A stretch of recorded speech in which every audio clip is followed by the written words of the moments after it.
World top rankings ఉన్న యూనివర్సిటీస్లో ఎలాంటి IELTS రాయకుండా ఫ్రీ ఎడ్యుకేషన్ అండ్ స్కాలర్షిప్ అందుకోవాలంటే కాంటాక్ట్ విదేశ్ కన్సల్ట్స్.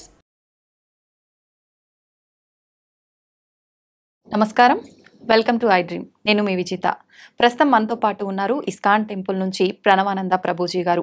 వారు గోవర్ధనికో విలేజ్లోని ఆశ్రమంలో వారి సేవలను అందిస్తూ కృష్ణుడి లీలల గురించి, కృష్ణ తత్వం గురించి వారి మాటల ద్వారా మనందరికీ తెలియజేస్తూ ఉంటారు.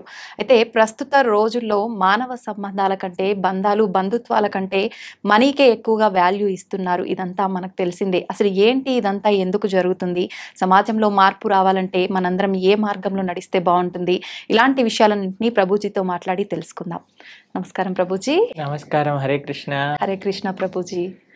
ప్రభుజీ, ప్రస్తుత రోజుల్లో చూసుకుంటే ప్రతి ఒక్కరు కూడా బంధుత్వాలు, వరసలు ఇలాంటి వాటికి అసలు వాల్యూనే లేకుండా అందరినీ పక్కన పెట్టేసి ఎంతసేపు మనీ వైపు పరిగెడుతూ ఉన్నారు.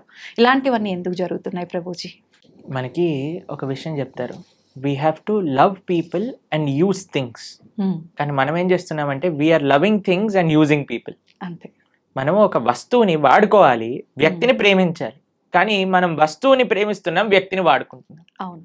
అలా ఆ దిశగా సమాజం నడుస్తూ ఉంటుందన్నమాట. మనకి ఎందుకు ఈ విధమైన ఒక భావన ఈ సమాజంలో ఇప్పుడు కలుగుతుంది అని అంటే, ఓవరాల్గా మనం దేనిపైన ముఖ్యత్వాన్ని ఇస్తున్నాం. చిన్నప్పటి నుంచి మీరు చూసారనుకోండి, పిల్లలకి ఏం చెప్తున్నాం మనం, బాగా చదువుకున్నానా, బాగా చదువుకుంటే మంచి డబ్బులు వస్తాయి. అంతేనా?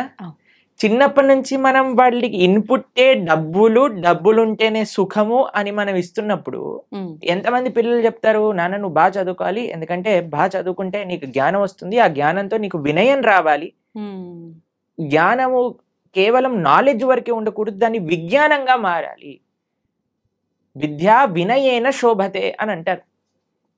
అయ్యా నువ్వు జీవితంలో అంత సక్సెస్ఫుల్ అవ్వకపోయినా సరే నీకు మనోధైర్యం ఉండాలి, నువ్వేం చేస్తున్నా కరెక్ట్గా చేయాలి, ధర్మాన్ని పాటించాలి. అలా చెప్తున్నారా పిల్లలు? లేదు, చాలా తక్కువ మంది. కాబట్టి మొత్తం జీవితం అంతా కూడా మనీ సెంట్రిక్. డబ్బులు ఉంటేనే నువ్వు సుఖంగా ఉంటావు అని మనము అన్ని విధాలుగా అన్ని మాధ్యమాలలో ఇదే ఫీడింగ్ అయ్యేసరికి జనాలకు అనిపిస్తుంది నాకు వస్తువే ముఖ్యము, వ్యక్తి ముఖ్యం కాదు. కానీ వ్యక్తులు కూడా అలా తయారైపోతున్నారు కదా. ఇప్పుడు చూడండి, మీరు వస్తువులో సపోజ్ ఒక ఫోన్ అనుకోండి, మీరు ఇన్స్టాగ్రామ్ చూసారనుకోండి, అందరూ బ్రహ్మాండంగా నవ్వుతూ ఫోటోలు తీస్తూ సెల్ఫీలు తీస్తూ కనిపిస్తారు. కానీ నిజ జీవితంలో వాళ్ళంతా ఆనందంగా ఉన్నారా? లేదు, నటన. కాబట్టి ఫేస్, సోషల్ మీడియాలో ఉండే ఫేస్ వేరు, నిజ జీవితం వేరు. ఈ వ్యత్యాసాన్ని తెలియలేకపోతుంది కదా పిల్లలకి. ఇప్పుడు చిన్నప్పటి నుంచి మనం ఫోన్ అలవాటు చేసేస్తున్నాం, అక్కర్లేని సీరియళ్ళు, అక్కర్లేని సినిమాలు చూపించేస్తున్నాం, రాంగ్ ఎక్స్పోజర్స్. ప్లస్ వ్యక్తులలో కూడా ఒక మానవత్వం అనేది లోపిస్తూ ఉంటుంది. ఎందుకో తెలుసా అండి, మానవీయత కేంద్రంగా ఉండేది ఒక మందిరం, ఒక హాస్పిటల్ అని అనుకోండి, మన శరీరాన్ని బాగా చేస్తుంది. ఆలయాన్ని ఏమంటారో తెలుసా అండి, మందిరము అని అంటారు. అంటే మనస్సు బాగా చేసేది మందిరం. మనకి ఇంతకు ముందు ఎలా ఉండేది అని అంటే, ప్రతి ఒక్క ఫ్యామిలీకి ఒక గురువు ఉండేవారు. గురువు శాస్త్రాన్ని అధ్యయనం చేసి అక్కడ ఉండే మంచి విషయాలన్నీ చెప్తూ ఉండేవారు. ఫెస్టివల్స్ ఇంత బ్రహ్మాండంగా అందరు కలిసి చేసుకునేవారు. ఏదో ఒక సాంప్రదాయం. మనకి ఎన్ని పండగలండి, ఒక పండగ అయిపోగానే ఇంకో పండుగ వస్తుంది. మన పండగలలో ఏముంటుంది చెప్పండి, అందరు కుటుంబ సభ్యులు కలిసి ఆలయానికి వెళ్ళి భగవంతుడు ఆరాధన చేసి గో సేవ చేసుకొని, పిండి వంటలు పదార్థాలు అన్ని చేసుకొని మనం తీసుకొని 10 మందికి పంచిపెడుతూ, it is very colourful and vibrant. అవన్నీ వదిలేసాము. ఇప్పుడు మనం ఏదో Valentine's Day, Friendship Day, Mother's Day, Halloween Day, New Year's Day ఇవన్నీ చేసుకోవటం ప్రారంభం చేసుకుంటాం. అవును ప్రభుజీ. ఈ ఫెస్టివల్స్ మనవెంత vibrant and so happiness filled, ఇవన్నీ డార్క్ గ్లూమీ, రాత్రుల పూట సెలబ్రేట్ చేసుకోవటాలు, దయ్యాల్లాగా రెడీ అయిపోవటాలు. మొత్తం కల్చర్ షిఫ్ట్ వల్ల మనకి భారతదేశంలో మీకు ఒక విషయం తెలిసిన అండి, సనాతన ధర్మంలో డైవర్స్కి వర్డే లేదు సంస్కృతంలో. ప్రతి ఒక్క దానికి ఒక విశేషమైన వర్డ్ ఉన్న సంస్కృతంలో డైవర్స్కి వర్డే లేదు. మన సాంప్రదాయంలో ఇట్ నెవర్ ఎగ్జిస్టెడ్. అంటే అసలు విడాకులు అనేదే లేదా లేదు, ప్రభుజీ ఎందుకంటే అప్పట్లో? ఎవరు ఆలోచించే వాళ్ళు కాదు. Everybody has adjusting, togetherness, Prema, love ఇవన్నీ ఉండేవన్నమాట అందరి దగ్గర. ఓకే. కానీ ఇప్పుడు పాశ్చాత్య సంస్కృతి ఎంత మన పైన ఇది చూపిస్తుంది అని అంటే దాని ప్రభావం మనం ఈరోజు ఇదంతా చూస్తున్నాం అనమాట. ఓకే.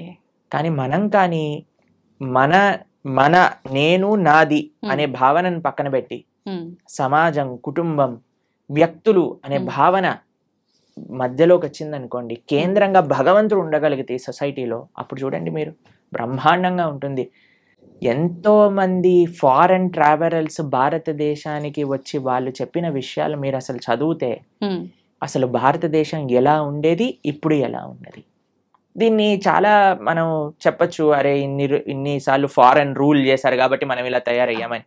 కానీ ఇప్పుడేం లేదు కదండి. ఇప్పుడు మనమే రాజులం కదా. కానీ ఇప్పుడు మనం మార్చుకోవచ్చు కదా. ఇప్పుడు చూడండి, ప్రతి దానికి బ్లేమ్ చేసి మనం ఎస్కేప్ అవ్వచ్చు, కానీ ఎప్పుడైతే మనం రెస్పాన్సిబిలిటీ తీసుకుంటామో అప్పుడే మార్పు అనేది వస్తుంది. నిజమే Prabhuji. So when we understand, మనకి ఎప్పుడైతే తెలుస్తుందో మార్పు అవసరం సమాజంలో అని అన్నప్పుడు మనందరం ప్రయత్నించాలి.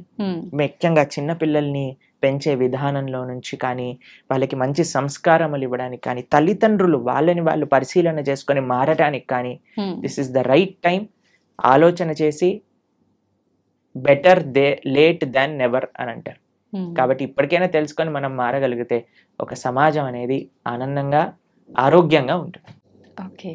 అయితే ప్రభుజీ చాలా వరకు చూస్తున్నాము, మనీ వైపు పరిగెత్తడమే కాదు, చెడు వ్యసనాలకు అలవాటు పడిపోయి చాలా మంది విచ్చలవిడితనంతో క్రూరంగా బిహేవ్ చేస్తున్నారు. ఇలాంటివన్నీ జరగటానికి రీజన్ ఏమై ఉంటుందండి? ప్రభుజీ డబ్బులు ఉంటే కదండి ఇవన్నీ వచ్చేది. డబ్బులు లేకపోతే ఏం చేస్తాడు? డబ్బులు, విచ్చలవిడితనం, ఈ రెండు కలిసినప్పుడు చాలా ప్రమాదకరమైనదండి. ఇప్పుడు మీకు ఒక చిన్న విషయం చెప్తా. ఇంట్లో చిన్న పిల్లవాడు అనుకోండి, వాడి చేతిలో కత్తి ఇస్తారా మీరు? లేదు. ఎందుకు ఇవ్వరు? వాడికి తెలియదు కదా ప్రభుజీ, దాంతో అంటే ఎలా పడితే అలా ఆడుకునే వస్తువులాగా ట్రీట్ చేస్తాడు, ఏదో ఒక ప్రమాదం జరుగుతుంది. అంతే కదండి. డబ్బులు కూడా అలాంటిదే. ఓకే. విలువ తెలియదు, డబ్బులు, విచ్చలవిడితనము కానీ మనం ఏర్పాటు చేసామనుకోండి, ఇంకా వాడి భవిష్యత్తు నాశనం అయిందనే చెప్పుకోవచ్చు. కాబట్టి మేము ఇంజనీరింగ్ చదివేటప్పుడు కూడా మేము చూసాం, ఎవరైతే పేరెంట్స్ కొద్దిగా స్ట్రిక్ట్గా, కంట్రోల్డ్గా, డిసిప్లిన్డ్గా వాళ్ళ పిల్లలతో విచ్చలవిడితనంగా ఉండకుండా వాళ్ళని కంట్రోల్లో పెట్టారనుకోండి, వాళ్ళు అప్పటికి వాళ్ళకి కష్టం అనిపించినా, ఎందుకు మా అమ్మ నాన్న ఇలా చేస్తున్నారు అని అనిపించినా, but they were on a right track. కానీ ఎవరికైతే విచ్చలవిడితనం ఇచ్చేసారో, ఎవరికైతే డబ్బులు అడగంగానే ఇచ్చేయటం ప్రారంభం చేశారో, ఏం లెక్క ఏమంటామంటే దెర్ ఇస్ నో అకౌంటబిలిటీ. అలా చేసామనుకోండి, పిల్లలు అన్ని రకాల వ్యసనములు, ఇప్పుడు IPL మ్యాచెస్ లో బెట్టింగ్లని, తర్వాత డ్రగ్స్ అని, ఇంటాక్సికేషన్స్ అని, పబ్లని, కార్ రేసింగ్లని, అసలు ఎంత మంది ప్రాణాలు పోగొట్టుకుంటున్నారు చెప్పండి అసలు. నిజమే ప్రభుజీ. ఇవన్నీ ఎక్కడి నుంచి వస్తున్నాయి మనకి?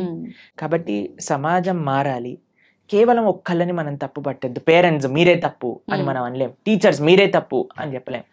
ప్రతి ఒక్కళ్ళు ఒక్కొక్క ప్రయత్నం వాళ్ళ వైపు నుంచి చేయాలి. మీడియా మీ వైపు నుంచి ప్రయత్నం చేయాలి, సాధువులుగా మేము మా ప్రయత్నం చేయాలి, తల్లిదండ్రులుగా వాళ్ళ ప్రయత్నం చేయాలి, టీచర్స్గా వాళ్ళ ప్రయత్నం చేయాలి, గవర్నమెంట్గా వాళ్ళ ప్రయత్నం చేయాలి. అప్పుడే ఈ సమాజం మెరుగుపడుతుంది.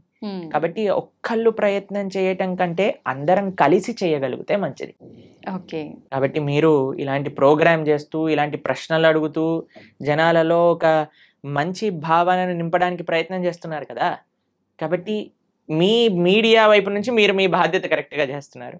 అలా అందరూ కూడా వాళ్ళ బాధ్యతను సక్రమంగా నిర్వర్తిస్తే this world will be the beautiful place to live. లేకపోతే మనం మళ్ళీ ఎక్కడ న్యూస్ పేపర్ చూసినా ఇక్కడ ఇలా అయిపోయింది, టీవీ ఆన్ చేస్తే వాడు అలా చేసుకున్నాడు, వీళ్ళు ఇలా అయిపోయింది అని ఎంత సాడ్ న్యూస్ అండి. హ్యాపీ న్యూస్లు ఎంత ఉంటాయి చెప్పండి న్యూస్ పేపర్. ఎందుకు అలా సమాజం తయారవుతుంది అని అంటే ఒక్కొక్కళ్ళు వాళ్ళు నిర్వర్తించిన బాధ్యతలను కరెక్ట్గా చేయట్లేదు.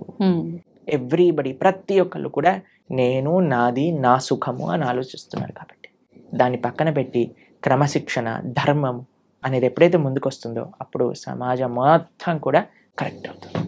ఓకే. అయితే ప్రభుజీ మీరు ఇందాక అన్నారు అంటే పేరెంట్స్ చిన్నప్పటి నుంచే పిల్లలతో స్ట్రిక్ట్గా ఉండుంటే అప్పటికి ఇబ్బంది అనిపించినా తర్వాత ఒక కరెక్ట్ వేలో వెళ్తారు అని చెప్పి, ఇప్పుడు జనరేషన్ పిల్లల్ని చూసుకుంటే పేరెంట్ అట్లా స్ట్రిక్ట్గా ఉంటే నా పేరెంట్స్ ఎప్పుడు ఇట్లానే చేస్తారు అని చెప్పి డిప్రెషన్లోకి వెళ్ళిపోయే వాళ్ళని కూడా చాలా మందిని చూస్తున్నాం కదా ప్రభుజీ. స్ట్రిక్ట్గా ఉండమని నేను చెప్పట్లేదండి, బ్యాలెన్స్డ్గా ఉండండి అని చెప్తున్నాను. ఓకే. స్ట్రిక్ట్నెస్కి బ్యాలెన్స్డ్గా ఉండడానికి చాలా వ్యత్యాసం ఉన్నది. ఇప్పుడు మనకి అదే చెప్తున్నాను, చిన్నప్పటి నుంచి మీరు వాడికి విచ్చలవిడితనాన్ని ఇచ్చేసి గారాబం చేసేసి సడన్గా ఒకరోజు నేను ఇప్పటి నుంచి స్ట్రిక్ట్గా ఉంటాను అంటే కుదరదండి. ఆ ట్రైనింగ్ పిల్లలకి, పేరెంటింగ్ అనేది చాలా ముఖ్యం. పేరెంటింగ్ అసలు ఒక పిల్లల్ని ఎలా పెంచాలి అని తల్లిదండ్రులు నేర్చుకోవాలి. లైక్ ఇప్పుడు మీకు ఒక విషయం చెప్తాను, ప్రీ మ్యారేజ్ కౌన్సిలింగ్స్ అని జరుగుతున్నాయి తెలుసా మీకు? అసలు పెళ్లి చేసుకునేది ఏంటి, దాని బాధ్యత ఏంటి, తర్వాత ఏమి ఇబ్బందులు వస్తాయి, దాన్ని ఎలా ఎదుర్కోవాలి అని పెళ్లికి ముందే నేర్పిస్తున్నారు. దీనికి రెడీయా అంటేనే పెళ్లి చేయాలి. నిజంగా నేను చెప్తున్నాను, ప్రీ మ్యారేజ్ కౌన్సిలింగ్స్ అనేది చాలా ముఖ్యం ఇప్పుడు. అలా ప్రీ మ్యారేజ్ కౌన్సిలింగ్ చేసి ఎలా అయితే పెళ్లి చేస్తున్నారో దాని తర్వాత పిల్లల్ని పెంచే ముందు, పిల్లల్ని కనే ముందు పేరెంటింగ్ కూడా మనం నేర్చుకోవాలి. దాని తర్వాతనే ఒకళ్ళ బాధ్యత తీసుకోవాలి. శాస్త్రం కూడా అదే చెప్తుందండి, ఒకళ్ళని నువ్వు మంచి మార్గంలో పెట్టి వాళ్ళ జీవితాన్ని తరింపజేస్తాను అనే అంతవరకు నువ్వు తల్లిదండ్రులు అవ్వకూడదు అని చెప్తుంది. జననీన సస్యాత్ పితాన సస్యాత్ అని శాస్త్రం చెప్పింది. సో మనకేం తెలియకుండా పిల్లలు కనేసి వాళ్ళని ఏదో పనిచేస్తున్నాం కదా అని పెంచేసి వాళ్ళని ఒక చెడు మార్గంలో తీసుకెళ్తే అది మన తప్పు అవుతుందండి. కాబట్టి మనం మంచిగా శాస్త్రం ఏం చెప్తుంది, ధర్మం ఏం చెప్తుంది, అసలు ప్రతి దానికి everybody has their roles and responsibilities, అది మనం అర్థం చేసుకోవాలి. దాంట్లో పేరెంట్స్ కూడా వాళ్ళ కర్తవ్యాలు ఏంటి, పిల్లల్ని ఏ మార్గంలో పెంచాలి. నిన్న మేము వెళ్తూ ఉన్నప్పుడు మా ఒక చిన్న డాన్స్ స్టూడియో కనిపించింది అనమాట. అయితే అందులో చిన్న చిన్న పిల్లలు ఉన్నారు అండ్ వాళ్ళకి తెలుగు మూవీ సాంగ్స్ పైన డాన్స్ స్టెప్పులు నేర్పిస్తున్నారు అనమాట, చిన్న పిల్లలు. అది చూస్తే నాకు ఎంత బాధేసిందంటే, ఎంత వల్గర్ డాన్స్ స్టెప్స్ చిన్న పిల్లలకి. సో నాకు అనిపించింది, అరే ఎంత బాధాకరమైన పరిస్థితి. మేము ఆస్ట్రేలియాలో ఉన్నప్పుడు వి జస్ట్ విజిటెడ్, అక్కడ ఉన్న పిల్లలేమో మా భారతీయ సనాతన సంస్కృతి నేర్చుకుంటూ, చిన్న చిన్న పిల్లలు అందరూ హార్మోనియం వాయిస్తూ, భరతనాట్యం నేర్చుకుంటూ, కూచిపూడి నేర్చుకుంటూ, శ్లోకాలు నేర్చుకుంటూ, వాళ్ళేమో అలా ఉన్నారు, మన వాళ్ళేమో ఇలా పిచ్చి పిచ్చి గంతులు వేస్తున్నారు. అవును గురూజీ, చాలా వరకు మనం మూవీస్లో మనం బయట కూడా చూస్తుంటాం. మీరు చెప్పినట్టుగా విదేశాలలో వాళ్ళు మన సంస్కృతి సాంప్రదాయాలను, కట్టుబడులను ఎక్కువగా అంటే ఇంట్రెస్ట్ చూపిస్తుంటారు. మీరు చెప్పిన ఎందుకంటారు గురూజీ, మన వాళ్ళేమో అన్నీ తెలిసి పక్కన పెట్టేస్తుంటారు? ఎందుకంటే మన వాళ్ళకి ఫ్యాషన్ ఎక్కువ కదా. మన వాళ్ళకి మేము ఇలా ఉంటేనే వీఆర్ ట్రెండింగ్ అని అనుకుంటారు. వాళ్ళకి అన్ని చూసారు, అవన్నీ ఆనందం ఇవ్వదని వాళ్ళకి తెలుసుకుంది కాబట్టి మన సనాతన ధర్మాన్ని ఆశ్రయిస్తున్నారు, మన కల్చర్ని ఆశ్రయిస్తున్నారు. వాళ్ళకి ఎలా కల్చర్ లేని వాళ్ళు ఎలా ఉంటారో వాళ్ళకి తెలుసు కాబట్టి. కానీ మనకి మాత్రం సగం సగం నాలెడ్జ్ ఉండేసరికి మనం మన సంస్కృతిని ఇదేదో ఓల్డ్ ఫ్యాషన్, ఎంత వల్గర్ గా ఉండగలిగితే, ఎంత ఇండీసెంట్ గా ఉండగలిగితే అది మనకి ఫ్యాషన్ అయిపోయింది. కానీ అది కాదండి, మీరు ఎవరినైనా చూడండి, డీసెన్సీ అండ్ డిసిప్లిన్ అది నిజమైన ఆర్నమెంట్ మన జీవితంలో. కాబట్టి ఆ డిసిప్లిన్ కావాలి, ఆ బ్యాలెన్స్ కావాలి, ఆ డీసెన్సీ కావాలి, ఆ రూటెడ్ ఇన్ ధర్మం కావాలి. అప్పుడు మనం అలా ఉండగలిగితేనే మనకి ఒక ధార్మిక చింతన అనేది మన లోపల స్టార్ట్ అవుతుంది. అప్పుడే మనం సుఖంగా ఉండగలుగుతాం జీవితంలో. ఓకే, ఎక్కువగా ఆధ్యాత్మిక మార్గంలో ఉండాలా ప్రభుజీ? మనం మంచి మార్గంలో వెళ్ళాలి అని అంటే ఆధ్యాత్మిక మార్గమే మంచి మార్గం, ఇంకో మంచి మార్గం లేదు. ఆధ్యాత్మికంగా ఉండగలిగితేనే మనం సుఖంగా సంతోషంగా ఉండగలుగుతాం. ఇది దేనికి there is no other way out. ఎందుకంటే స్పిరిచువాలిటీ మన మానవుడికి జీవనమే ఆధ్యాత్మికత. జీవేర స్వరూపహై కృష్ణేర నిత్యదాస్, మన యొక్క స్వరూపమే భగవంతుడి యొక్క దాసత్వం. అటువంటి సేవ, అటువంటి ఆధ్యాత్మిక కనెక్షన్స్ మనకి లేదనుకోండి, మనం ఎప్పటికీ ఆనందంగా ఉండలేము. ఎంత ప్రపంచం మారిపోయి, ఇప్పుడు మీకు చెప్తాను, మీకు ఒక ఎగ్జాంపుల్. ఆస్ట్రేలియాలో మొత్తం ఎడ్యుకేషన్ ఫ్రీ, మెడికల్ కూడా ఫ్రీ. ఎవరు ఏ రకమైన ట్రీట్మెంట్స్ అయినా, ఆపరేషన్స్ అయినా, మెడిసిన్స్ అయినా అన్ని ఫ్రీ, పెద్దవి చిన్నవి ఏవైనా పర్వాలేదు. అక్కడ ఎంత పద్ధతి అని అంటే మీరు చూడండి, ఒక కార్ అక్కడ ఉందనుకోండి, ఆ కార్ నుంచి ఈ కార్కి ఇంత డిస్టెన్స్ ఉంటుంది, ఒక్కడ హార్న్ కొట్టాడు, వాతావరణం అంతా ప్రశాంతంగా ఉంటుంది, మొత్తం గ్రీనరీ కనిపిస్తుంది, ఎటువంటి ప్రాబ్లమ్స్ లేదు, అన్ని చాలా తక్కువ, క్రైమ్ రేట్ కూడా చాలా తక్కువ, అన్ని బ్రహ్మాండంగానే ఉన్నాయి. వాళ్ళు సంతోషంగా ఉండొచ్చు కదా. మీకు తెలుసా, అక్కడ ఉండే వాళ్ళ మెంటల్ హెల్త్ ప్రాబ్లమ్స్ 70% మందికి mental health problems, depression, anxiety ఇవన్నీ ఉన్నాయి. ఇప్పుడు మన భారతదేశంలో చూడండి, ఇప్పుడు నేను వస్తూ ఉంటే కొన్ని 1,00,000 హారన్లు విని ఉంటాను. అవును, ఒక కార్ ఆపాడంటే కార్ పైన ఎక్కటమే సరిపోదు, వాడు అంత వెనక్కి వచ్చేస్తాడు మనకి. అంతే. ఇంత కయోటిక్ గా ఉన్నా, ఇంత ట్రాఫిక్ ఉన్నా, ఇన్ని కష్టాలు ఉన్నా, మన వాళ్ళు మాత్రం హాయిగా ఉంటారు. ఏం జరిగినా జరుగుతుంది. ట్రాఫిక్ ఉందనుకోండి, వాడు ఏదో పాటలు వింటూ ఉంటాడు, ఎవరైనా వెనకాల హార్న్ కొట్టే వాడే వేస్ట్ వేలో అనుకొని వీడేదో ముందుకెళ్ళిపోతూ ఉంటాడు. అంతే, అవునా కాదా?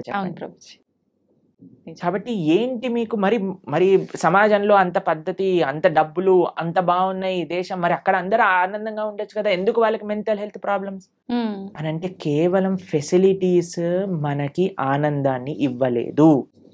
ఓకే, కేవలం అన్నీ బాగుంటే, అన్ని విద్య, వైద్య, అన్ని రంగాలు కూడా బ్రహ్మాండంగా ఉంటే మనకి సుఖ సంతోషాలు వస్తాయి అనేది పెద్ద అబద్ధం.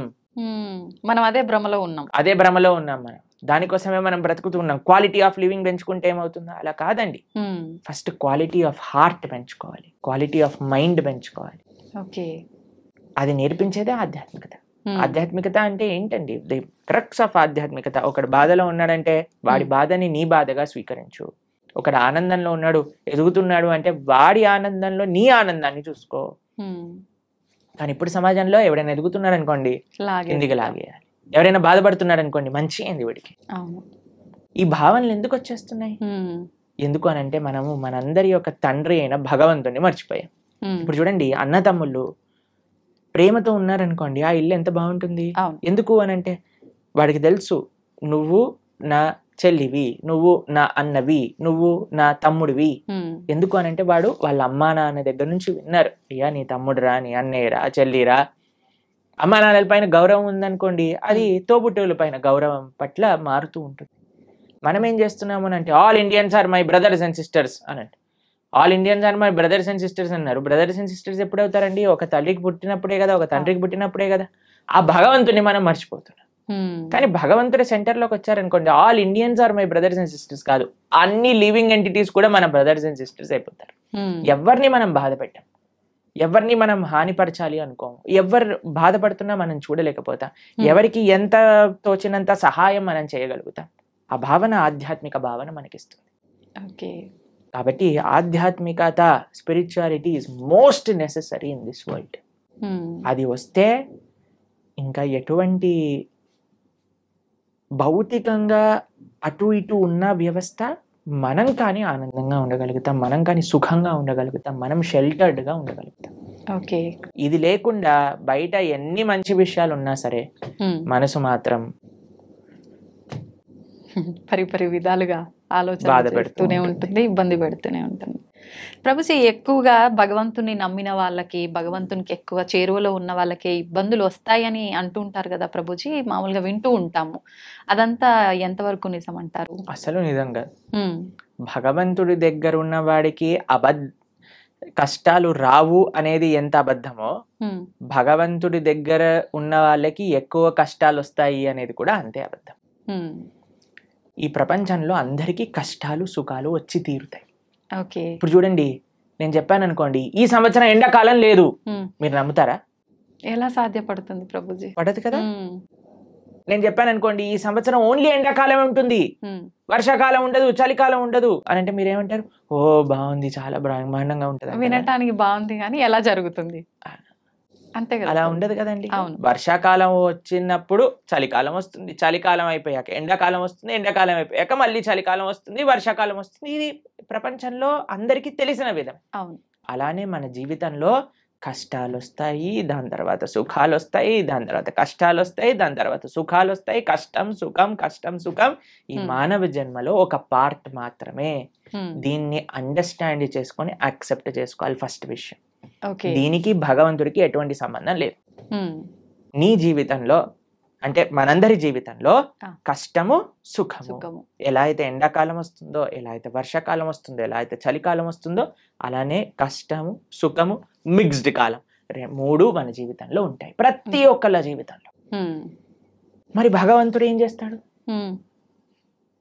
భగవంతుడు ఏమైనా కష్టాలు తీసేసే వాడిని, నేను కష్టాలు తీయడానికే భగవంతుని మనం అపాయింట్ చేసుకున్నాము అని మీరు అనుకుంటున్నారా? చాలా మంది ఏమనుకుంటారో తెలుసా అండి, వాడు నా పనివాడు, నాకు ఏదైనా కష్టం వస్తే వాడు దాన్ని క్లీన్ చేయాలి, ఇలా భగవంతుని భావిస్తారు. ఇది కరెక్ట్ భావన అంటారా? చాలా తప్పు ప్రభుజీ. తప్పేనా? మరి మనం ఎందుకు అలా అనుకుంటున్నాం? భగవంతుడికి మనం భగవంతుడి సేవ చేయాలా, భగవంతుడు మన సేవ చేయాలా? మనమే భగవంతునికి సేవ. మరి మనం ఆలయానికి వెళ్ళి చేస్తున్నాం, నాకు ఈ కష్టం వచ్చింది నువ్వు ఇది చేసేసాయి అంతే అని భగవంతుని మన సేవలో పెట్టుకుంటున్నాం. మనం ఎంత తెలివైన వాళ్ళని చూడండి. మనం భగవంతుడు కష్టాలు ఇవ్వడు, భగవంతుడు కష్టాలు తీసేయడు. భగవంతుడు కష్టాలలో దాన్ని ఎదుర్కొనే ధైర్యాన్ని ఇస్తాడు.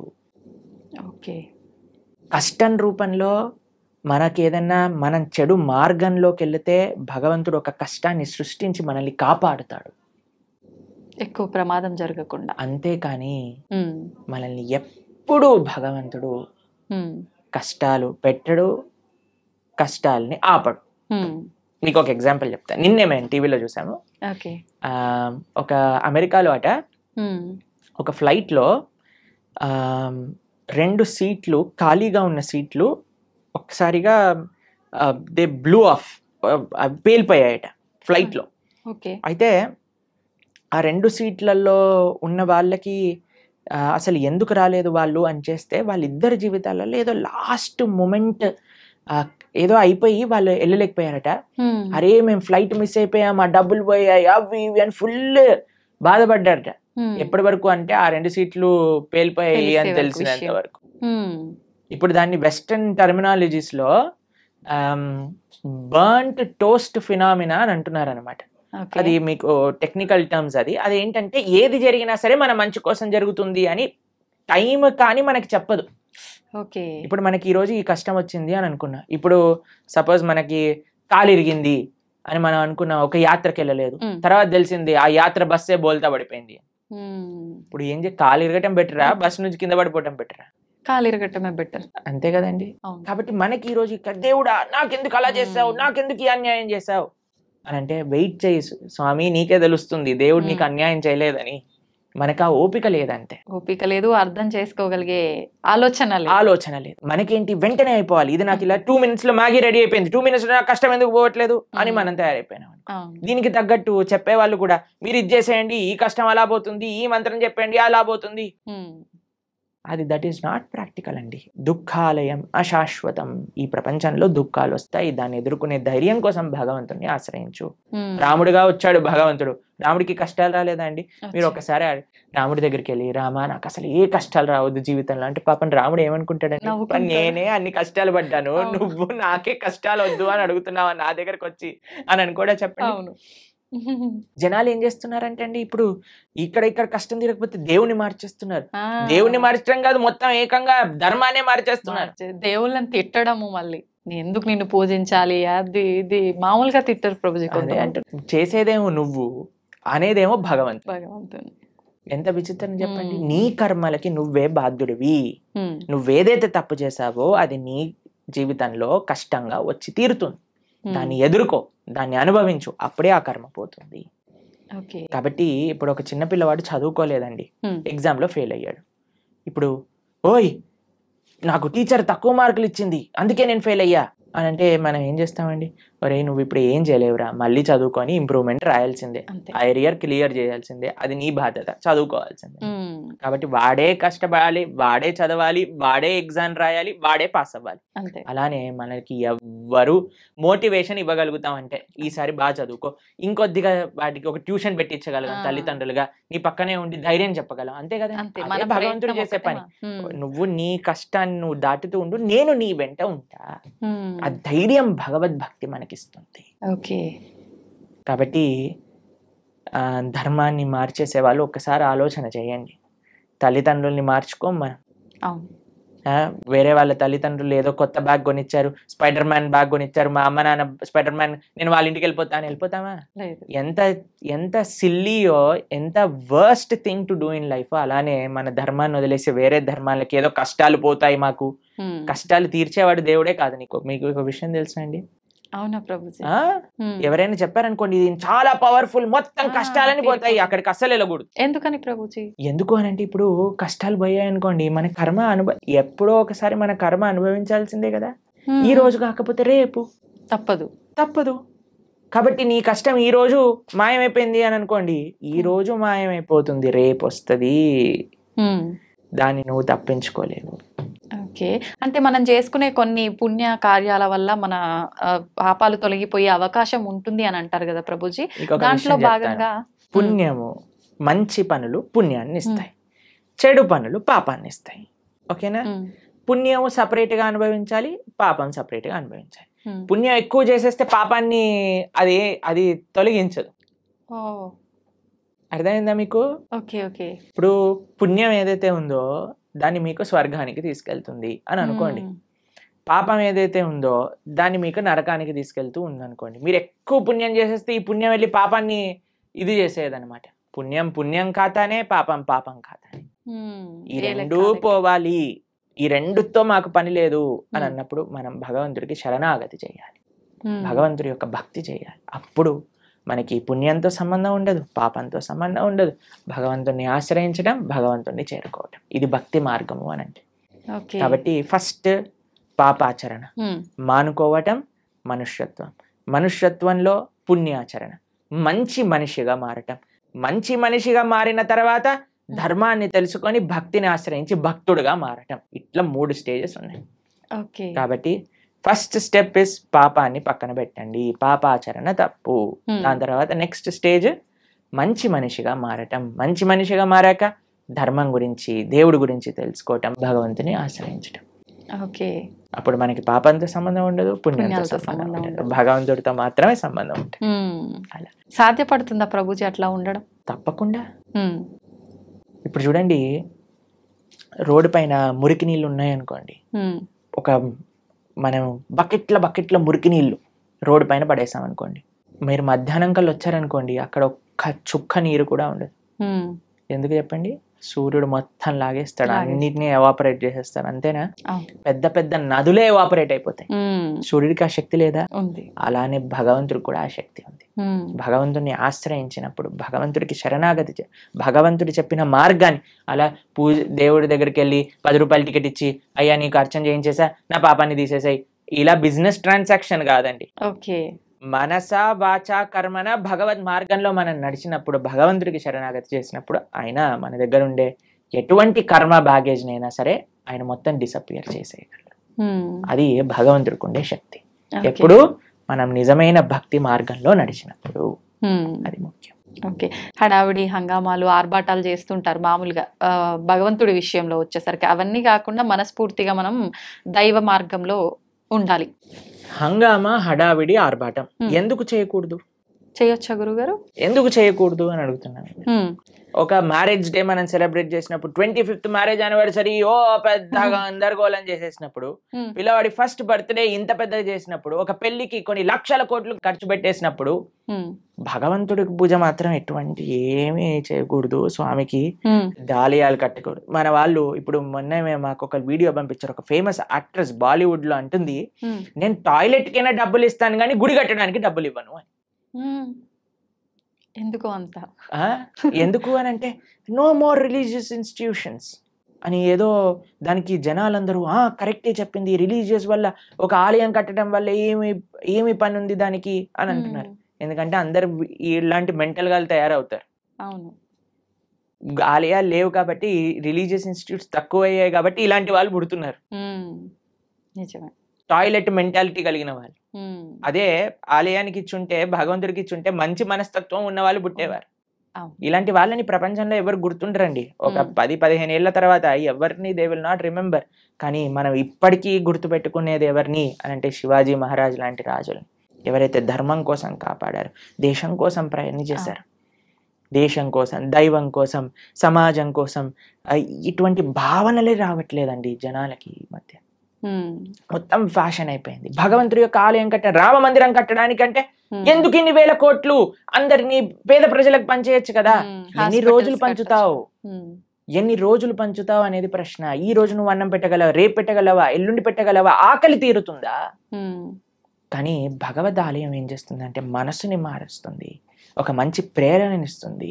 ఒక ఆలయం దేన్ని విషయాలకి కేంద్రం చూడండి మీరు. ఒకటి ఆర్ట్, కల్చర్, ట్రెడిషన్, హెరిటేజ్, ఎన్నిటిని నిలుపుకుంటుంది రామ మందిరం.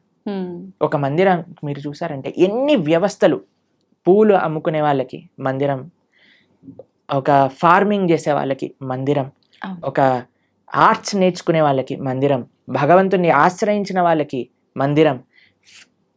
ఒక మనసులో ఒక ఉత్సాహం, ఒక నమ్మకం, ఒక విశ్వాసం, ఒక ధైర్యం కావాలంటే గుడికి వెళ్తామండి. మీరు మీ జీవితంలో ఎప్పుడైనా వెళ్ళారా అలా? అందరం వెళ్ళే ఉంటాం కదా. ధైర్యం కావాలి. భగవంతుడా మేము ఈ కష్టంలో ఉన్నాం, ఒక ధైర్యం నింపుకోవడానికి భగవంతుడి దగ్గరికి వెళ్ళి చెప్పుకుంటాం మనం. ఎక్కడికి వెళ్తాం ధైర్యం కావాలంటే చెప్పండి. అసలు ఈ ప్రపంచంలో ఎక్కడైనా ఏ ప్రదేశం ఉందా ధైర్యం కోసం వెళ్ళడానికి? మీరు థియేటర్కి వెళ్తే ధైర్యం వస్తుందా? లేదు. పార్క్కి వెళ్తే ధైర్యం వస్తుందా? లేదు. షాపింగ్ మాల్కి వెళ్తే ధైర్యం వస్తుందా? భగవంతుడి దగ్గరికి వెళ్తే ధైర్యం వస్తుంది. ఆ నమ్మకం, ఆ విశ్వాసం, ఆ పట్టుదల. ఏదో ఒకటి ఇన్స్టిట్యూషన్ మన కల్చర్ని, మన ఆర్ట్ని, మన ట్రెడిషన్ని, మన సాంప్రదాయాన్ని నేర్పించే ఇన్స్టిట్యూషన్ మందిరం. కాబట్టి మనకి వీ వాంట్ ఎవ్రీథింగ్. ఎప్పుడైనా మీరు హైదరాబాద్లో ఈ 5 స్టార్ హోటల్ కట్టబోతున్నారు, వాడిని అడిగారండి, ఎందుకు 5 స్టార్ హోటల్ కడుతున్నావు, నీ పక్కన ఉండే స్లమ్లో అన్ని డబ్బులు బంచేసాయి, 1 స్టార్ హోటల్ కట్టు సరిపోతుంది అని మనం ప్రశ్నిస్తామండి? లేదు. ఎందుకు? మనకు కావాలి. ఎవరైనా 700 crores 1000 crores పెట్టి మూవీస్ తీస్తే వాడికి వెళ్ళి చెప్తామా, ఒరే నువ్వు ఈ మూవీ తీయకరా, మేమందరం ఏం పర్వాలేదు, చూడకపోయినా పర్వాలేదు, నువ్వు 1000 కోట్లు పనిచేసే జనాలకి అని చెప్తారా అండి ఎవరైనా? లేదు. దీంట్లో మనకి ఏం ప్రాబ్లం లేదు. కానీ ఎప్పుడైతే భగవంతుడికి ఏదన్నా సేవ చేస్తున్నారనుకోండి, భగవంతుడికి అభిషేకం చేస్తే వెంటనే పాలేంటి అని అంటారు. నేను చూసానండి, సినిమా హీరోల కట్అవుట్లకి పాలాభిషేకాలు చేస్తూ ఉంటారు, రాజకీయ నాయకులకి, కరెక్ట్ రాజకీయ నాయకుల విగ్రహాలకు పాలాభిషేకం. అప్పుడేమైంది మన నీతి?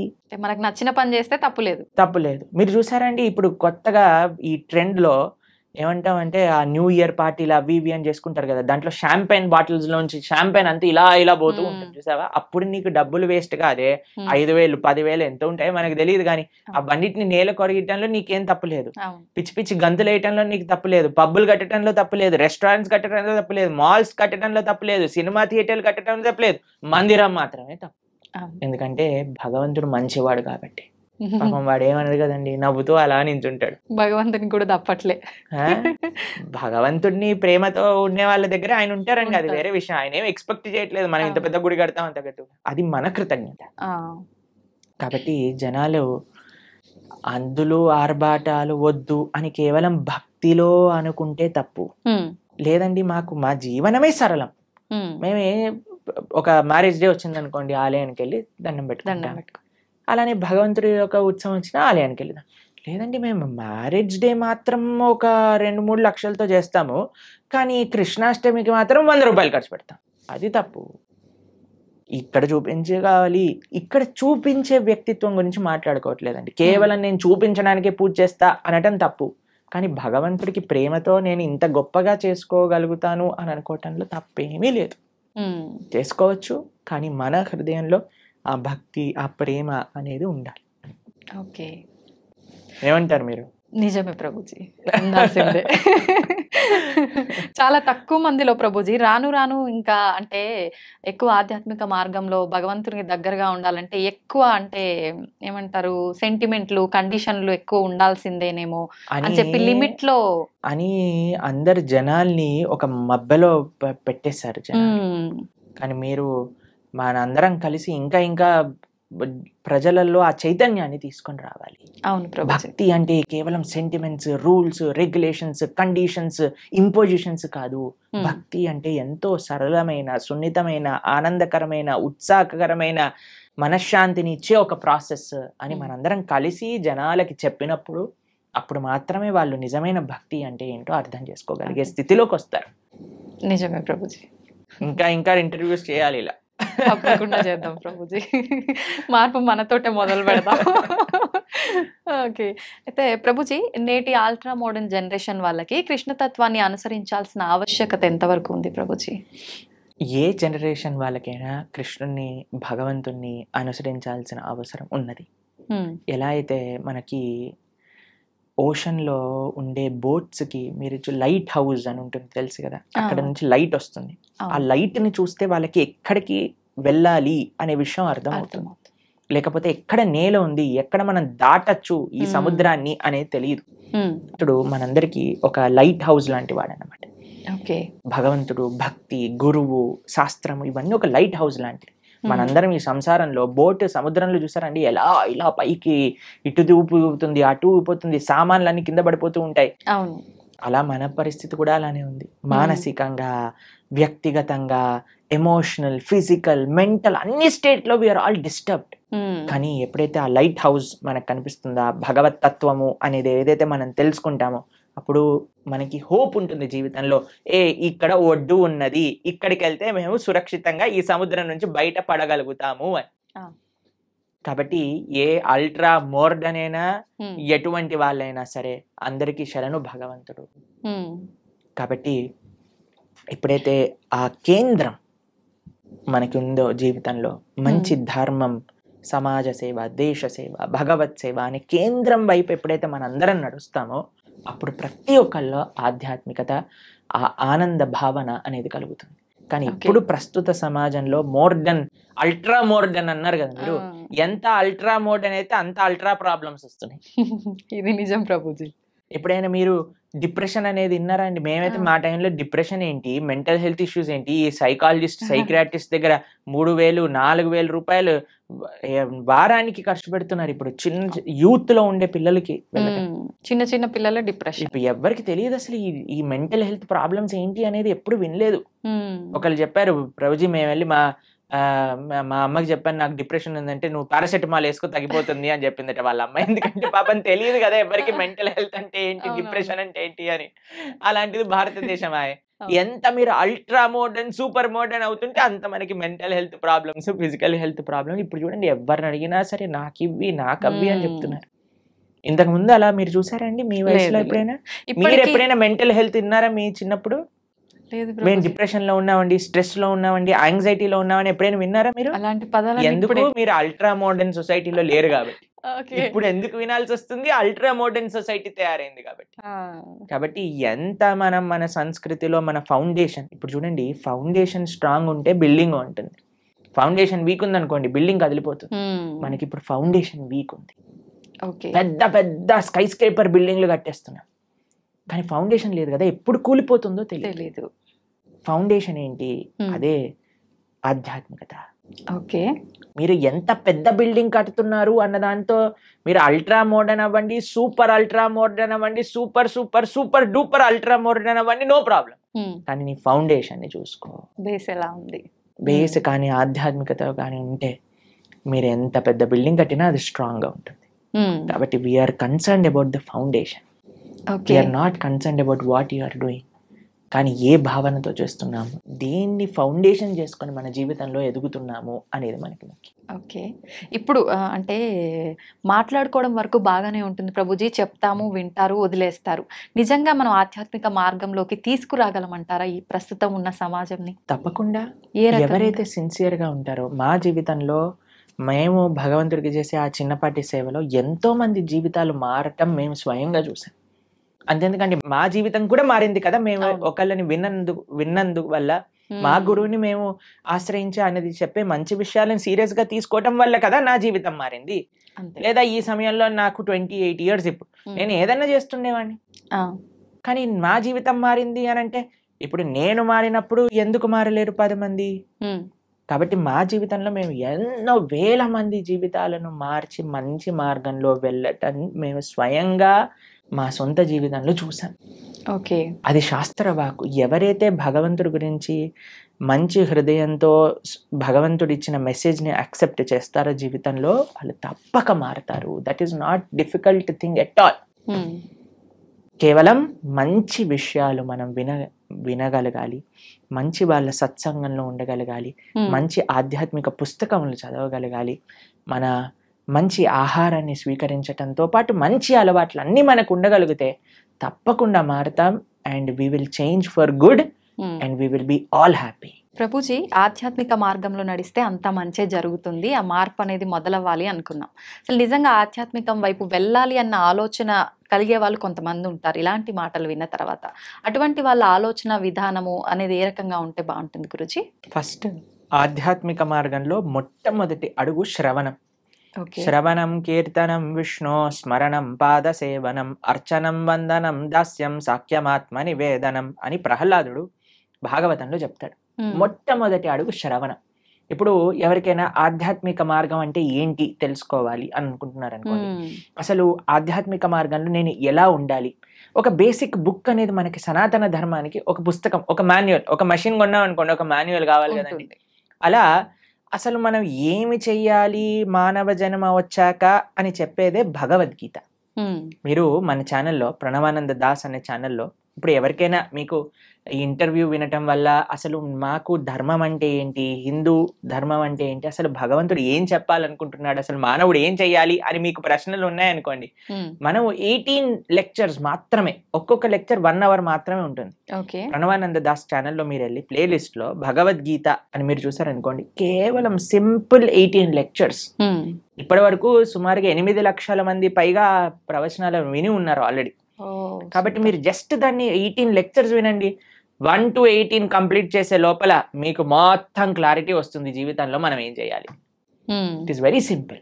దాని తర్వాత ఫస్ట్ స్టెప్ శ్రవణం అయిపోయాక మెల్లమెల్లగా ఒక్కొక్క అడుగు మిమ్మల్ని ముందుకు తీసుకెళ్తుంది ఆ శ్రవణం యొక్క శక్తి వల్ల. కాబట్టి మీరు ఇప్పుడు హాలిడేసే కాబట్టి మీకు అంత బిజీగా ఉండరు అని నేను భావిస్తున్నా. కాబట్టి అట్లీస్ట్ ఈ సమ్మర్ హాలిడేస్లో ఈ 18 లెక్చర్స్ భగవద్గీత, సంపూర్ణ భగవద్గీత ప్రణవానంద దాస్ అనే యూట్యూబ్ ఛానల్లో మీరు విని చూడండి. మేము చాలా సింప్లిఫైడ్ వేగా అందరికీ సనాతన ధర్మం గురించి ఎక్స్ప్లెయిన్ చేసే ప్రయత్నం చేశాం ఆ వీడియోస్లో. కాబట్టి మీరు చూసి మీ యొక్క భావనలు వ్యక్తపరచండి. తప్పకుండా I think that will be a guiding light for everybody. ఎందుకంటే భగవద్గీత శాస్త్రమే అటువంటిది. కాబట్టి ఇది ఫస్ట్ స్టెప్. ఎందుకంటే అన్ని స్టెప్స్ ఒకసారి చేయకూడదు కదండి. నెక్స్ట్ ఇంటర్వ్యూలో సెకండ్ స్టెప్ గురించి మాట్లాడుకుందాం. ఇప్పుడు ఫస్ట్ స్టెప్ భగవద్గీత 18 లెక్చర్స్ వినటం. ఓకే, శ్రవణం. ఓకే ప్రభుజీ, ఆహారం విషయానికి వస్తే చాలా మంది ఈ మధ్య కాలంలో నాన్ వెజ్ ఫుడ్కి ఎక్కువ అలవాటు పడిపోతున్నారు, ఎక్కువగా మాంసాహారం తింటున్నారు. నిజంగా మాంసాహారం అనేది తినడం తప్పంటారా ప్రభుజీ? మనకి ఎప్పుడైనా దోమ కుట్టినప్పుడు మీకు ఏమనిపిస్తుందండి? నొప్పి, బాధ కలుగుతుంది. ఏమంటారు అప్పుడు? దోమ కుట్టింది పాట్ అని వేసేస్తారు కొంతమంది. అయితే అరే ఆ దోమ ఎక్కడుందో పట్టుకొని రారా, దాన్ని ఎలా అయినా చంపేయాలి. ఇప్పుడు బ్యాట్లు తీసుకొని ఏమంటారు, మీరు యుద్ధానికి వెళ్ళినట్టు దోమలు వెనకాల పడి దోమలు చంపేస్తాయి. ఇంత పెద్ద శరీరం నీది, ఇంత చిన్న దోమ, ఇంత చిన్న చీమ కుడితే అబ్బో చీమ కుట్టింది, నీళ్లు పోసేయండి, చీమలు అన్నిటి తీసేయండి, లక్ష్మణ్ రేఖ పెట్టేసేయండి. ఇంత పెద్ద శరీరంలో ఏదో ఒక మూలన ఇంత చిన్న నొప్పి వస్తేనే భరించలేని మనము ఒక ప్రాణిని ఒక కత్తి తీసుకొని గొంతు కోసేసి అది విలవిల్లాడుతూ రక్తం కక్కేసి అలాంటి నొప్పి వేరే వాళ్ళకి ఇవ్వడానికి ఎలా సిద్ధం అవుతామండి? ఒకసారి చెప్పండి. ఏమంటారు మీరు? రైట్ అంటారా?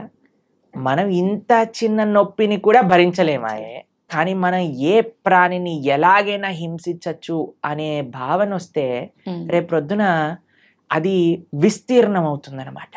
వి బికమ్ హార్డ్ హార్టెడ్.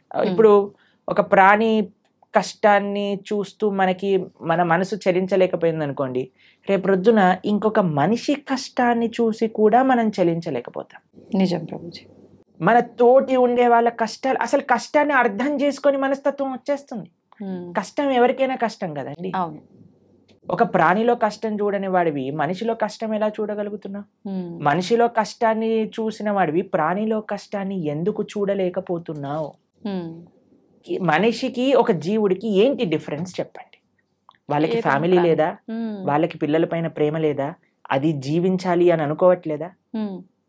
ఒక కోడినో ఒక మేకనో అనుకోండి, అదేమన్నా మీ దగ్గరకు వచ్చి నా గొంతు కోసేసేయి, నన్ను ఈరోజు బిర్యానీ వండుకొని తిను అని చెప్తుందా? అదేమన్నా విలవిల్లా ఆడిపోతుంది, భయం అయిపోతుంది. ఆ నెగిటివ్ ఎనర్జీ మొత్తం ఈ ప్రపంచంలో అన్ని చోట్ల ఆ క్రీపిన్ అయ్యే భూకంపాలు, టోర్నాడోస్, దానికి ఒక థియరీ ఉంది, సైంటిఫిక్ థియరీ తెలిసిన మీకు. ఎప్పుడైతే మనం ఇంత జీవహింస, ప్రాణి హింస అనేది జరుగుతుందో ఆ నెగిటివ్ వైబ్రేషన్స్ అన్ని కలెక్ట్ అయ్యి ఒక్కసారి ఇది మాస్ డిస్ట్రక్షన్ చేస్తుంది అనమాట. ఓకే. భూకంపాలు రావటం, సునామీలు రావటం, టోర్నాడోలు రావటం, ఫారెస్ట్ ఫైర్స్ రావటం, ఇవన్నీ ఎందుకు, ఈ వైపరీత్యాలన్నీ ఎందుకు వస్తున్నాయి అని అంటే ఆ నెగిటివ్ వైబ్రేషన్స్ వల్ల. ఓకే. కాబట్టి మనం జీవహింస తెలిసి ఎవరిని తెలియకుండానే మనం ఎంత ఇబ్బంది పడుతున్నామండి. ఓ బిల్డింగ్ కట్టాలి అంటే పాపం కింద ఎన్ని పాములు పోయాయో, ఎన్ని చీమలు పోయాయో, ఎన్ని ప్రాణులు కోల్పోతాయో. ఒక రోడ్ వేయాలన్నా మనం రోడ్ పైన పోతూ వెహికల్స్ లో ఉంటే మనకి ఎన్ని తెలుసు చెప్పండి. తెలియక ఎన్ని చేస్తున్నాం. మనం వెజిటేషన్స్ గ్రో చేస్తుంటే ఎన్ని పోతాయో క్రాప్స్లలో.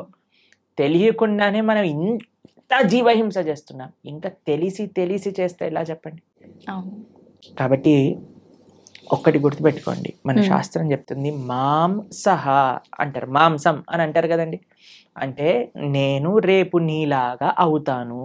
మాంసహ, ఈరోజు నేను నిన్ను చంపుతున్నాను, రేపటి రోజున నువ్వు నన్ను చంపుతావు. అది ఎగ్జాక్ట్ డెఫినేషన్ ఆఫ్ మాంసం. ఈరోజు మనం ఏ జీవినైతే ఎంత బాధ పెడుతున్నామో అదే బాధ 100 రెట్లై మనం అనుభవించాల్సి వస్తుంది, లేదా మన ముందు మనకు కావాల్సిన వాళ్ళు అనుభవిస్తారు. కాబట్టి మనం అది ఒక ఎన్వైరన్మెంటల్ పర్స్పెక్టివ్గా చూసినా, ఇప్పుడు మ్యాక్సిమం 60% ఆఫ్ వెజిటేషన్ మొత్తం కూడా ఈ ఫార్మ్లో ఉండే యానిమల్స్కి తినిపించడంలో పోతుంది.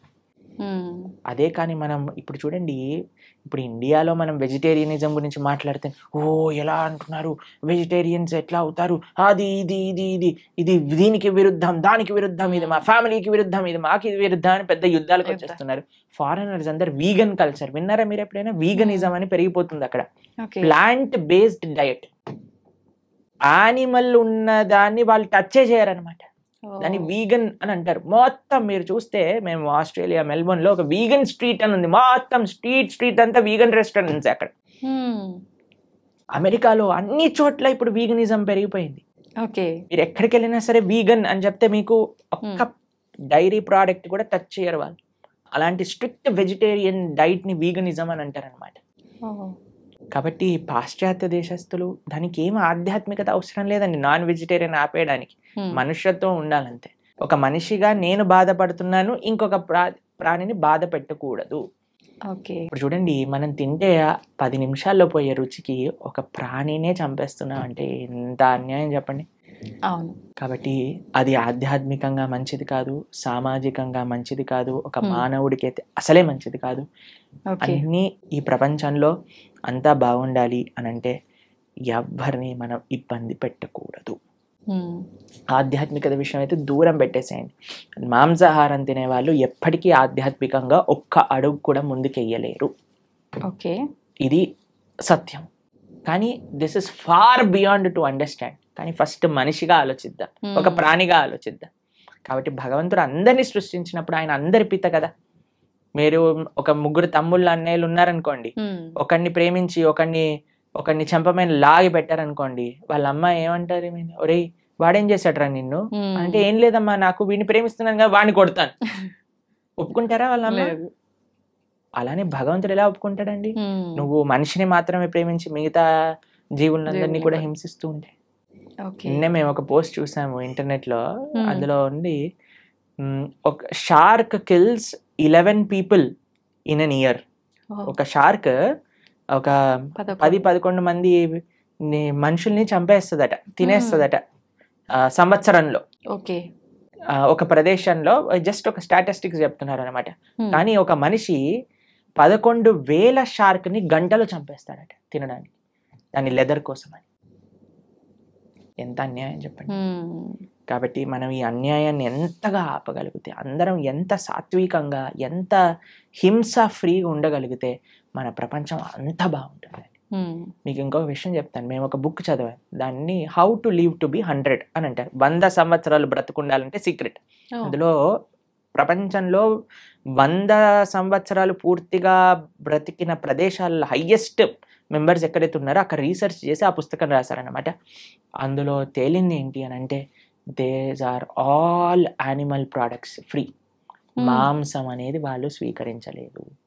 ఇప్పుడు ఏ డాక్టర్ దగ్గరికైనా మీరు వెళ్ళి అడగండి, ఏదైనా మనకి ఇంత చిన్న జబ్బు రోగం జనం వచ్చింది అనుకోండి, ఫస్ట్ నాన్ వెజిటేరియన్ మానేయి అని చెప్తారట. ఓకే. కాబట్టి that is not natural for us. ఇప్పుడు చూడండి, కార్నివోరస్ హర్బివోరస్ అని మనం వినే ఉంటాం.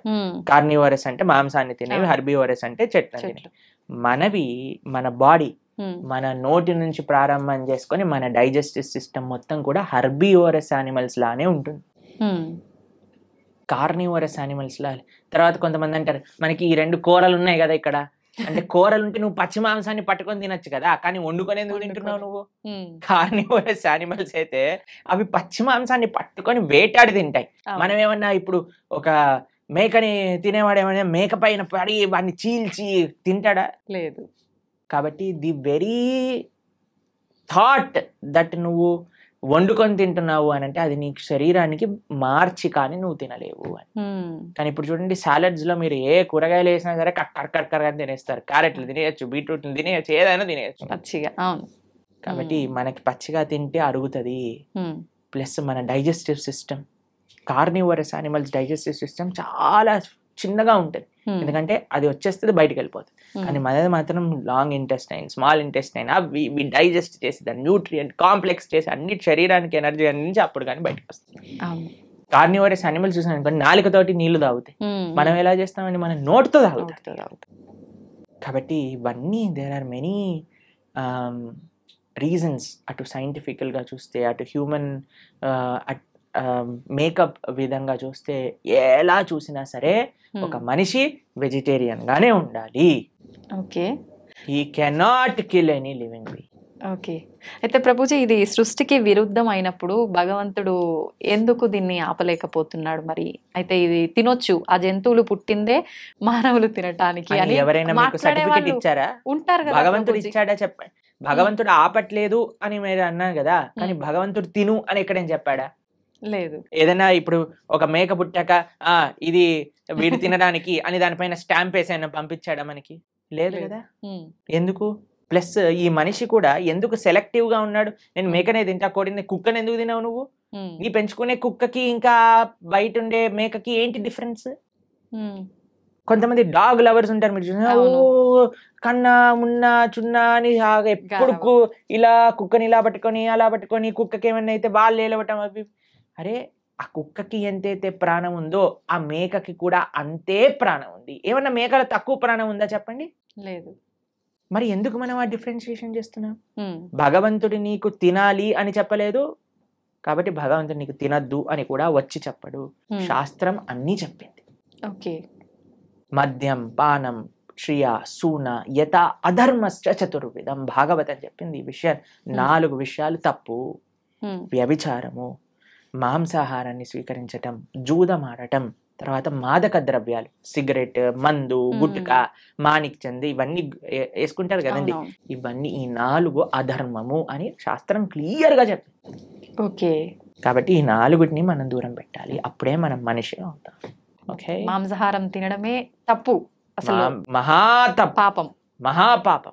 పాపం కాదు, మహాపాపం. మీరు మనం ఇక్కడ ఏవేవైతే చేస్తామో మళ్ళీ అక్కడికి వెళ్ళిపోయాక మనల్ని కూడా అలానే చేస్తారు. దానికి సిద్ధము అని అంటే మన ఇష్టం. ఇంకా చాలా మంది అంటారు చూసుకుందాంలే ఏదైతే అది అని. అలాంటి మూర్ఖులకి మనం ఇంకేం చెప్తామండి? సో ఒక గుర్రాన్ని నీటి వరకు తీసుకెళ్ళటం కానీ నీటిని తాగించలేం కదా. మన ప్రయత్నం మంచి విషయాలు 10 మందికి చెప్పటము, అంతేకాని ఎవరిని మనం గొంతు పట్టుకొని ఇది చేయించలేమన్నమాట. వాళ్ళ జీవితంలో వాళ్ళకి ఆ అనుభవము, ఆ మానసిక మెచ్యూరిటీ, తర్వాత ఆ పరిపక్వత అనేది వాళ్ళకి ఉండాలి. అయితే ప్రభుజీ, చాలా మంది ఎక్కువగా భగవంతుని ఆరాధనలో ఆధ్యాత్మిక మార్గంలో ఉంటూ ఉంటారు, యథావిధిగా నాన్ వెజ్ అవన్నీ తీసుకుంటూ ఉంటారు. అలాంటి వాళ్ళు చేసే ఆధ్యాత్మికత, నాన్ వెజిటేరియన్ 2 ఒక దాటిలోకి రావు. నాన్ వెజిటేరియన్ ఆధ్యాత్మికం అవ్వలేడు. ఆధ్యాత్మికంగా వెళ్ళే వ్యక్తి నాన్ వెజిటేరియన్ తినలేడు. ఓకే. పూజలు పునస్కారాలు వేరే విషయం అండి. పూజలు పునస్కారాలు చేస్తూ నువ్వు నాన్ వెజిటేరియన్ తింటున్నావు, అది వేరే విషయం. కానీ ఆధ్యాత్మికత అనేసరికి భగవంతుడు ఏంటి, భగవంతుడు ఏం చెప్పాడు అని అర్థం చేసుకోవటం ఆధ్యాత్మికత. ఓకే, భగవంతుడు నన్ను ఎలా జీవించమని చెప్పాడో అర్థం చేసుకొని జీవించటం ఆధ్యాత్మికత. మనం 100 పూజలు చేయి, పునస్కారాలు చేసుకొని ఏదైనా చేసుకోండి, కానీ భగవంతుడు జీవించమన్న జీవన విధానాన్ని మనం ఆచరించకపోతే he will not care for us. Okay, ఇప్పుడు చూడండి, మీకు మీ పిల్లలు ఉన్నారు, మీరు చెప్పిన మాట వినటం మీకు ముఖ్యమా, మీరు చెప్పిన విధంగా వాళ్ళు ఉండటం మీకు ముఖ్యమా, లేదా మీరు చెప్పిన విషయాలు ఏమీ పాటించకుండా బయటికి వెళ్ళి మా అమ్మ ఇంత గొప్పది, మా అమ్మ అంత గొప్పది, మీ ఫోటో పెట్టుకొని రూమ్లో రోజు ప్రొద్దున అగరబత్తులు తిప్పేసి ఆరతులు పెట్టేసి మీకు పెద్ద పెద్ద మాలలు వేయటం ముఖ్యమా? మీరు చెప్పండి, ఏది మీకు సంతోషాన్ని ఇస్తుంది? చెప్పిన మాట ఆచరిస్తే అంతే కదా. చెప్పిన మాట ఆచరించి మీరు పెద్దగా ఏం చేయకపోయినా మీరు ఆనందంగానే ఉంటారు కదా. అన్న చదువుకో, మంచిగా ఉండు, 10 మందితో మంచి చెయ్యి, నువ్వు ఎప్పుడు బాగుండాలి, అది మీరు చెప్పిన విధానాన్ని వాళ్ళు ఫాలో అవుతాయి కదా. అదే ఆధ్యాత్మికత అంటే. భగవంతుడు ఏం చెప్పాలనుకుంటున్నారో తెలుసుకొని దాన్ని ఫాలో అవ్వటం ఆధ్యాత్మికత. భగవంతుడు ఫోటోలు పెట్టి ఓ ఓ అని తిప్పేటాలో ఆధ్యాత్మికత కాదు. ఎప్పుడు వరకు మనం ఆయన మార్గాన్ని ఫాలో అవ్వకపోయినంత వరకు.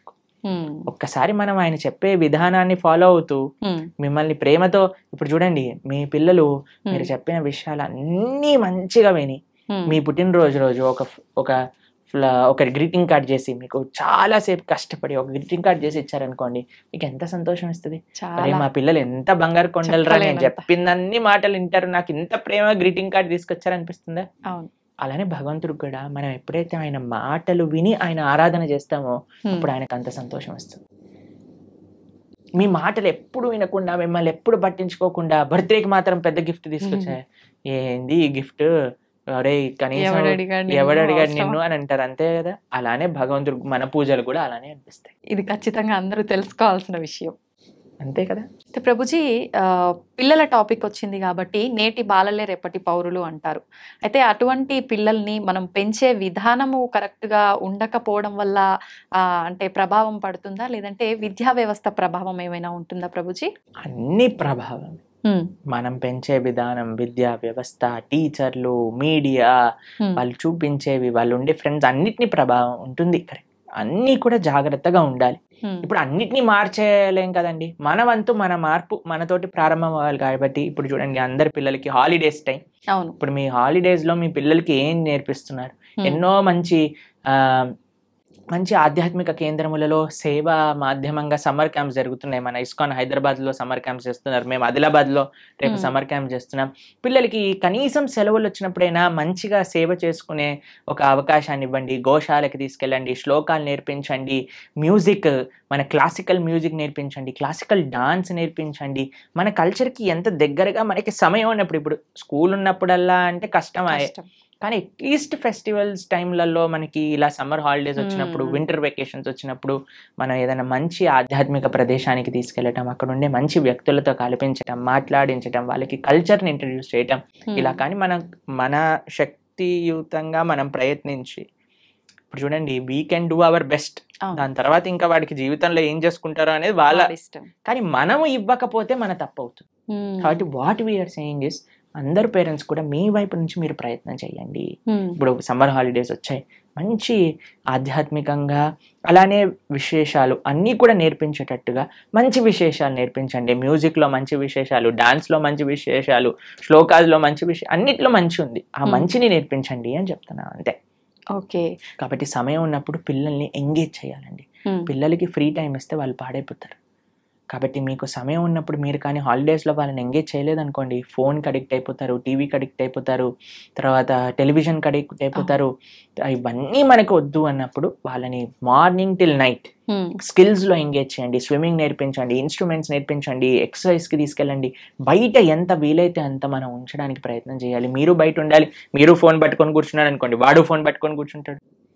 కాబట్టి let us all use this time nicely. ఈ సమయం మనకి ఏదైతే ఉందో దాన్ని బాగా యూజ్ చేసుకొని పిల్లల్ని ఒక మంచి ట్రాక్లో పెట్టేటట్టుగా మనం ముందుకు తీసుకెళ్ళాలి. మీ అందరికీ మంచి వేసవి సెలవులలో మంచి ఆధ్యాత్మిక మార్గం వైపు మీరు నడుస్తూ మీ పిల్లల్ని నడిపిస్తారు అని భావిస్తూ, హరే కృష్ణ. Thank you Prabhuji. నిజంగా మీరు చెప్పినవన్నీ వింటుంటే నిజంగా ఇదంతా నిజమే కదా, ఎందుకు ఎక్కడ మిస్ అవుతున్నాం అందరం ఇవన్నీ పాటించడంలో అనిపిస్తోంది ప్రభుజీ.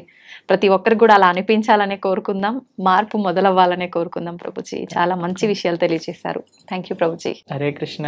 హరే కృష్ణ ప్రభుజీ. హరే కృష్ణ.